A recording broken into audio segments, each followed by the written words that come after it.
जर तुमच्या भावालाही गुलाबजामुन आवडत असतील तर ह्या रक्षाबंधनला तुम्ही फक्त आणि फक्त मिनिटांमध्ये हे गुलाबजामुन बनवू शकता। हा फक्त मुरण्यासाठी वेळ लागतो आणि तोही जास्त नाही, फक्त 2 ते 3 तासात भिजतात हे गुलाबजामुन आणि कळणारही नाही घरच्यांना की हे मार्केटवरून आणलेत की घरीच बनवलेत। तर कसे बनवायचे ते पाहूयात। तर पहिल्यांदा पनीर घ्यायचे। हे पनीर मी घरीच बनवलेले। पावशेर दुधामध्ये मी थोडासा अर्धा चमचा लिंबूचा रस आणि 1 चमचा पाणी म्हणजे एकत्र मिक्स करायचं आणि त्याने हे दूध फाडून घ्यायचं किंवा विनेगर असेल तर तेही तुम्ही वापरू शकता। आणि छान आपलं पनीर म्हणजे दूध फाटलं की पनीर तयार होतं। घरचंच पनीर वापरलं तर छान, कारण बाहेरचं जर घेतलं तर ते थोडंसं हार्ड असतं, म्हणून घरचं सॉफ्ट असतं। त्या पनीरला छान मळून घ्यायचंय आणि आपण इन्स्टंट गुलाबजामुन बनवणार आहोत। जी कुठलीही बहीण जिला किचनमधलं काहीच येत नाही तीही बनवू शकते, सेम मार्केट सारखे गुलाबजामुन म्हणून। तर इथं मी 200 ग्रॅम प्रीमिक्स घेतले, कुठल्याही ब्रँडचं तुम्ही घेऊ शकता। तर आपल्याला ह्या पनीरमध्ये हे प्रीमिक्स छान असं मिक्स करून घ्यायचे। एकत्र छान मिक्स झाल्यानंतरच इथं आपल्याला थोडं थोडं करून दूध घालायचे। तर साधारण अर्धी वाटी आपल्याला दूध लागेल। पनीर हे छान असं म्हणजे आपण जो पाठीमागचा तळवा असतो ना त्यांनी छान असं मिक्स करून घ्यायचे। पनीरमध्ये जास्त दाणे राहिले नाहीत पाहिजे, एकदम छान मऊसूत झाल्यानंतरच त्याच्यामध्ये प्रीमिक्स टाकायचे आणि मस्त असा गोळा त्याचा छान मळून मळून मळून साधारण 5 ते 7 मिनिटं आपल्याला हे मळत राहायचंय। म्हणजे आपले गुलाबजामुन आहे ते एकदम छान स्पॉन्जी आणि सॉफ्ट आणि रसिले बनतात आणि जास्त वेळही म्हणजे जो पाक आहे ना तो सोक करायला जास्त वेळही लागत नाही। 2 तासात आपले गुलाबजामुन मस्त तयार होतात। बघा बोलत बोलत हे आपलं पीठ छान असं मळून झालेलं आहे। ह्याला आता आपण साधारण 10 मिनिटं रेस्ट करण्यासाठी ठेवूयात। इकडं म्हणजे तिकडं गुलाबजामुनचं जे पीठ आहे ते रेस्ट होईपर्यंत इथं पाकाची तयारी सुरू आहे। तर इथं मी 3.5 कप साखर घेते। हे मेजरमेंटचा जो कप असतो त्या कपामध्ये मी साखर घेतली। आपण घरची जी वाटी असते ना त्यानेही तुम्ही घेऊ शकता। जर तुम्हाला जास्त प्रमाणात पाक पाहिजे असेल तर तुम्ही 4 कप किंवा 4 वाट्या साखर घ्या आणि त्याच्यामध्ये 3 वाट्या तुम्हाला पाणी लागेल। पण मी इथं 3.5 कपच साखर घेतली आहे, त्यामुळे मी 2.5 कप पाणी घातलेलं आहे। त्याच्यामध्ये थोडीशी वेलची घालायची आहे, वेलचीची पावडरही घालू शकता, पण मी घरचीच अशी कुटून घातली आहे। आणि 1 चुटकी मी केशर घातले। केशरने छान कलर येतो आणि म्हणजे टेस्ट पण खूप छान येते। तर ह्याला छान मिक्स करूयात आणि गॅसवरती ठेवून देऊयात। तर मी काय केलं होतं की पाक पण एका साईडला ठेवला होता आणि दुसऱ्या साईडला मी तेलही तापायला ठेवलं होतं।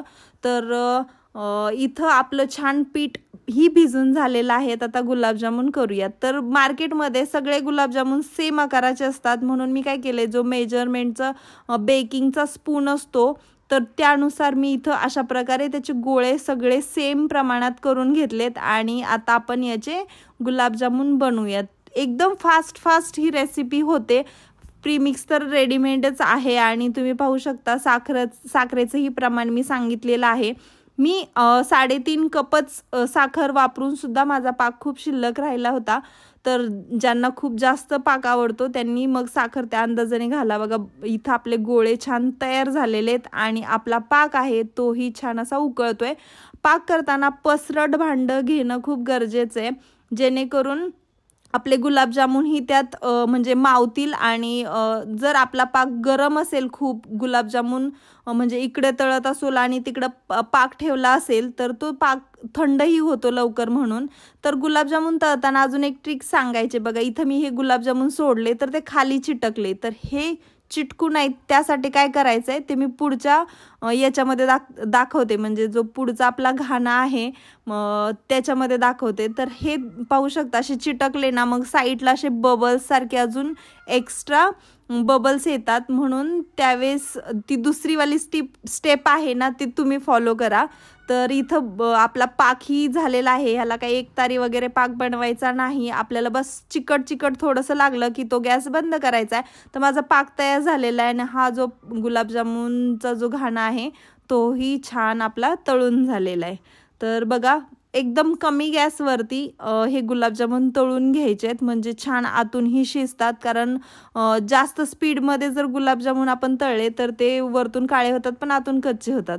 आता दुसरी स्टेप तुम्हाला सांगते बघा. गुलाबजामुन जेव्हा आपण सोडले ना तर त्यावेळेस काय करायचं की त्याला चमच्यानी नाही हलवायचं आणि काहीच करायचं नाही. आता हे गुलाबजामुन चिटकणार नाहीत, फक्त आणि फक्त अशा प्रकारे पॅननी त्याला असं हळूहळू हळूहळू फक्त हलवत राहायचं. म्हणजे गुलाबजामुन आहेत ना ते मनानेच पलटी मारतात आणि सगळीकडून सेम आकार येतो आणि खूप छान असे फुलले जातात. माझा जो पहिला घाणा होता त्यापेक्षा हे छान फुलले होते आणि याचा कलरही अप्रतिम एकदम सुंदर आला होता. तर बघा, आणि थोडेसे छान असा कलर यायला लागला तर जसं की मी झारेने असं गोल गोल गोल गोल फिरवलं त्याप्रमाणे आपल्याला फिरवून घ्यायचं आहे, म्हणजे सगळीकडे सेम प्रमाणात कलर लागेल. तर मस्त हेही गुलाबजामुन आपले तळून झालेले आहेत आणि आपला पाकही छान तयार झालेला आहे. पाक हा कधीही थोडासा गरमच पाहिजे, म्हणजे गुलाबजामुन आहेत ना ते छान पाक सोक करून घेतात. तुम्ही पाहू शकता किती छान कलर आला आहे. साधारण माझे हे म्हणजे त्या पॅकेटमध्ये लिहिलं होतं 40 गुलाबजामुन होतील, पण मी मोठ्या साईजचे बनवले होते म्हणून माझे इथं 28 गुलाबजामुन म्हणजे तयार झाले होते. तर इथं मी साईडला हे गुलाबजामुन काढले आणि नंतर या पाकामध्ये टाकले आणि 2 तास फक्त भिजायला घातलेले. तर तुम्ही पाहू शकता मस्त आपला जो पाक आहे त्यालाही कलर आलेला आहे आणि फ्लेवरही खूप छान, आणि आपण पनीर वापरलं ना त्यामुळे एकदम सॉफ्ट आणि स्पॉन्जी असे गुलाबजामुन झाले होते. जर तुमच्या भावाला हे गुलाबजामुन नाही आवडले ना तर माझा चॅनलला तुम्ही सबस्क्राईब देखील करू नका, पण जर आवडले तर तुम्ही आवर्जून माझ्या चॅनलवरती परत या आणि सबस्क्राईब करा. तुम्हाला दाखवते 2 तासानंतरच हा गुलाबजामुन बघा मस्त असा फुगलेला आहे. कुठेही गुलाबजामुनवरती क्रॅक नाही किंवा एकदम असं मऊ असे पडलेले नाहीत, एकदम स्पॉन्ज आहे तसेच दिसत आहेत. तर मी इथं बघा लगेच काढूनही ठेवले गुलाबजामुन. ह्याला मुरण्याची वगैरे आवश्यकता नाही आणि तुम्हाला ना एक गुलाबजामुन कापून देखील दाखवते की किती एकदम स्पॉन्जी झालेला आहे. तर हे बघा, आहे ना सेम मार्केटसारखा गुलाबजामुन, मस्त असे रस्सीले गुलाबजामुन बनलेले आहेत.